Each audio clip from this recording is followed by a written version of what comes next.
My name is Lauren Maloney, and my partner Scott Brownlee and I will be talking about social cognitive theory in educational psychology for today's vlog. Social cognitive theory falls under the larger theory of constructivism and behaviorism, which are foundational in the field of psychology.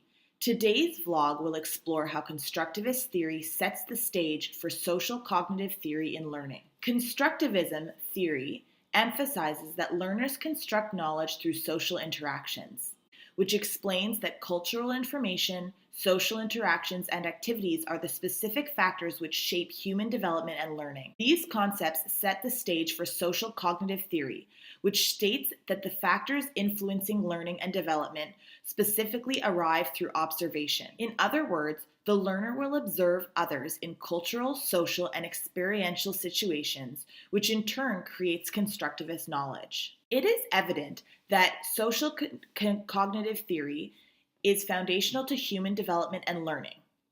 Here are the primary ways in which social cognitive theory shapes human development. Through observation and knowledge construction from an early age, humans learn and apply the information to the world around them, from social cognition, how to process events and behave in social situations, to how to learn new information and skills in a variety of settings, particularly in school. One important way that humans learn these skills is through what Albert Bandura describes as modeling.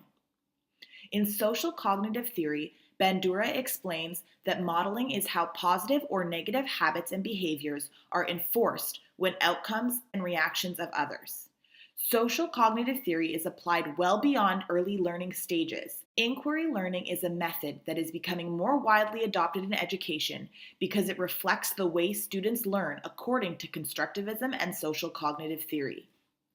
An important consideration for any educator is how to motivate learners. In social cognitive theory, there are some underlying assumptions that exist.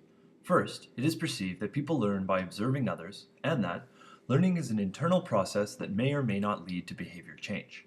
This internal cognitive process influences motivation as well as learning.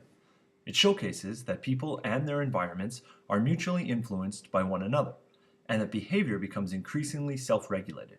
It also assumes that learning is a goal-directed behavior.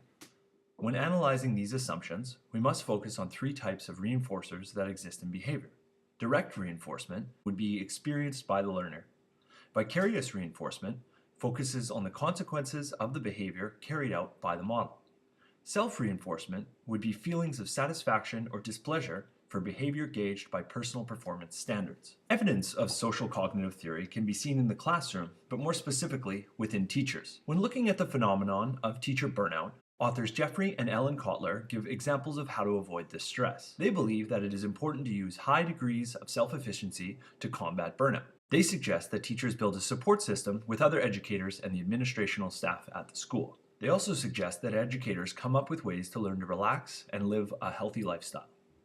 They can also maintain self-efficiency and avoid burnout through a means of keeping their own journal. This allows them to record their ideas and feelings and reflect on them at a later date. Kotler also notes that it is important to maintain momentum and to take part in new activities such as training activities or find ways to develop their own personal skills. Evidence of social cognitive theory can also be found in students. But first, we must ask, how do we incorporate inquiry, problem-based learning, instructional conversations, and cognitive apprenticeships in our teaching? At the root of this is student motivation and the understanding that student engagement can develop the skills of self-efficiency and self-regulation through a means of participation in problem-based learning. Students could accomplish this through a means of setting goals. However, these goals must be accurate, optimistic, and determined. In other words, they must be realistic. Through this, school performance could be improved if students adopt short-term goals and taught to use specific learning strategies, such as creating outlines or formulating ways to summarize their understandings, and receive rewards based on achievement. Next, we focus on the work of Barry Zimmerman and his ideas around self-regulated learning. In this process, Zimmerman argues, self-regulated learning refers to how students become masters of their own learning process. It is the self-directed process through which abilities are transformed into task-related skills in diverse fields. His work describes research on key self-regulatory processes such as goal setting, strategy use, and self-recording that are used by expert learners.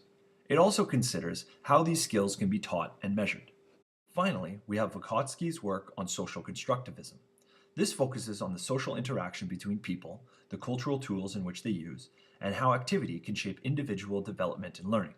Social development theory argues that social interaction precedes development. Vygotsky's theory is one of the foundations of constructivism. It asserts three major themes regarding social interaction: the more knowledgeable other, and the zone of proximal development. It is argued that the zone of proximal development, or ZPD, is the difference between what a learner can do without help and what they can't do. Vygotsky's theory promotes learning contexts in which students play an active role in learning.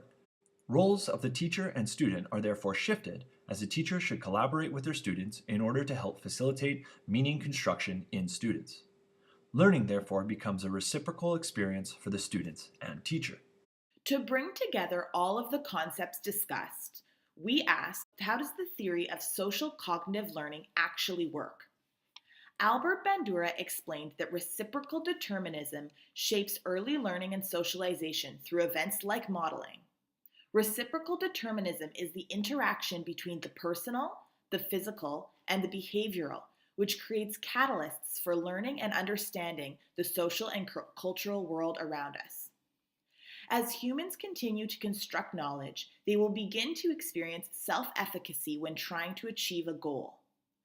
Four important aspects of self-efficacy are mastery experiences, arousal, vicarious experiences, social persuasion.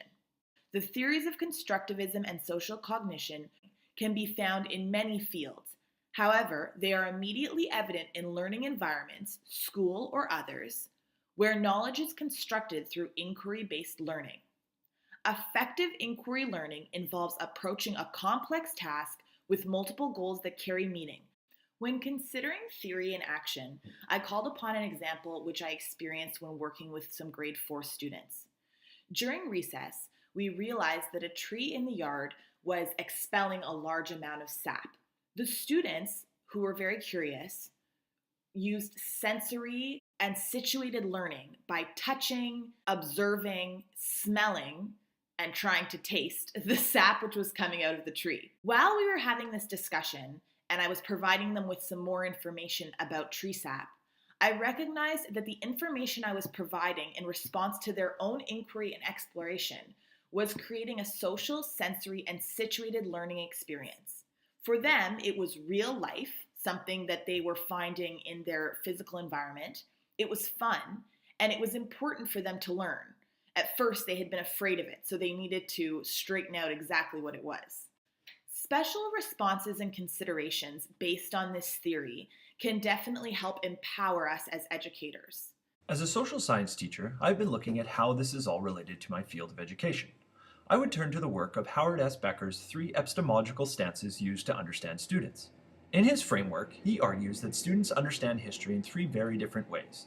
First, the naive realism, or the copier. In this take, students believe history just falls out of the sky and is simply there. Second, we have the naive relativism, otherwise known as the borrower. This is when students understand that history is about someone's perspective. And finally, we have critical pragmatism, also known as the criteria list. This is when students see that the nature of a historical investigation varies from different accounts because each author holds a different perspective. Becker's work could also prove useful as I make attempts to expand students' understanding of historical knowledge.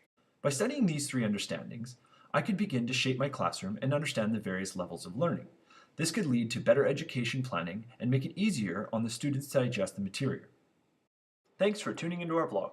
We hope that you were able to learn a few things about social cognitive theory and the important relation it holds with educational psychology.